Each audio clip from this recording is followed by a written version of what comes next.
I wanted to take a moment of your time to tell you about my new Kickstarter, the Frog Knights, which is live on Kickstarter now.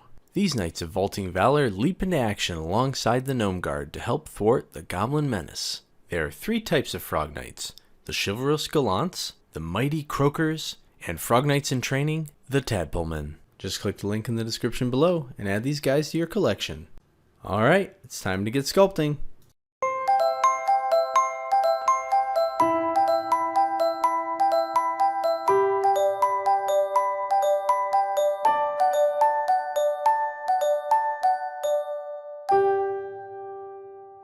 Hey, it's Tom. I'm back with another update on the Pond Folk. So today I'm going to show you a little bit about the next kind of archetype character in the Pond Folk. We've got the Frog Knights, and now there's the kind of the archetype for your general frog. And now I'm going to show you a little bit about the Tadpoleman.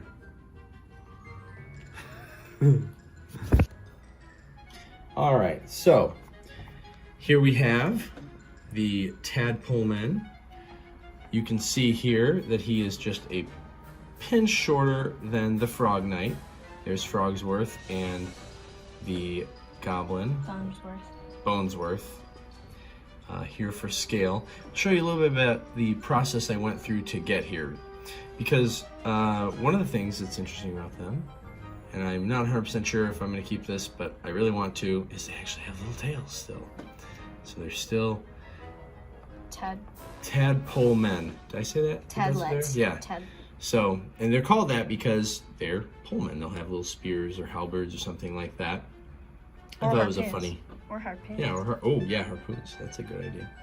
I know. Okay, so here's where we started. I just started with the basic Frog Knight body, but with a slightly modified helmet. But again, like I mentioned, it's a little too big. I didn't want them to be the same size because they're still growing. So we jump over here where I started to manipulate the size. I shrink them down a little bit, but they still had the exact same head, and I felt like just shrinking them down with the same head didn't quite do it. So, and before that even, Chubs. Yep, I changed the proportion of the body a little bit. I dropped the breastplate to give you an idea of kind of what the body would be, because they're wearing just like some sort of studded leather jerkin. There we go. So I reduced the head slightly in size. I think I can't remember if I left the eyes the same. I might have left them the same. I might have increased them a little bit, but just to change them up a little bit more. Yeah, but the head, I ended up thinking that the head looked a little bit too small. It started to lose that sort of almost chibi, cute little look that the frogs have going for them. So this is very close, and let's see, this might be the end here. Oops. This is an experiment I did where I thought, well, what if they were almost the size of goblins? But I felt like that was way too small. That was because goblins are supposed to be like these tiny mischievous creatures, and the frogs are supposed to be the good guys. They're like the role models, and the goblins are like idiotic children. That's right. So we didn't want them to look too juvenile or too young. So then we went back here. So we kind of went, yeah, so that was a little bit too big. That was too small. Just right. And that's just right. So I have something to say. Yeah, what do you have to say? What if the goblins had tails? I don't know. Then they could use it to whip each other. I'd have to change them all because I've already done a bunch of them. All right, I have been working on the Tadpoleman figure for a little bit now, and I just was able to sit down today and wrap him up. So I'm going to go ahead and show you what I've been working on with him and how it's turned out. All right, so you probably remember this from our last update. Just our basic guy here. Before I got into this figure, adjusting it, I was working, I guess you're seeing a little bit of what I did. Here's a little bit of the adjustments right here. But I started with the spears and pole arms. So I got some of my old goblin spears just as reference to kind of give myself a sense of where they should be. What? Because the goblins are like savages, theirs are like crooked, because they all hand make it with their teeth. That's right. So I tried a couple different spear tips. This is one I'm in the middle of working on. It's going to be a halberd. Still lots of work, but that's kind of the rough. It's kind of like a spear and an axe, just like had all a baby. together. Yeah. And then, so we ended up here. I ended up with just this kind of simple spearhead, long spearhead. Looks good because the frogmen are simple people. That's right, and it's kind of based off of the sword, so it's a similar design to keep things looking like they go together. And I've got them posed up.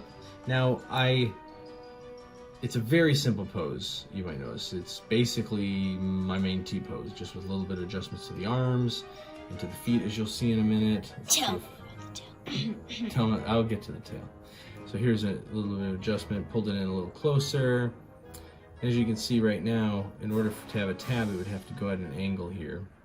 So I did one final adjustment. It's not that one, where I pulled it back. And the reason I did that, this character, this sculpture is based off one of my favorite miniatures ever, and that is the Advanced Hero Quest Henchman. That is and yeah, they look like this. They just have a little studded leather armor, little helmet, and different pole arms. And so I adjusted it here so that it would come down line perfectly with the tab. And one thing Amelia helped me with, so here's my original I'm the cameraman. I'm the cameraman. Amelia's on the camera helping me out here. Yay. So what did you think was off about the tail? Much too short. It was too in between the legs, and it was too like short, but like too tall. And let's see the updated one and see how much nicer it looks. It's this one. Here we go. So yeah, we pulled it back and curved it up a little because it looks cuter. Yep, made it a little longer because especially I did a test print. Let me grab that real quick. See if people can see this. I might show it and take a picture of it. But now, here we go.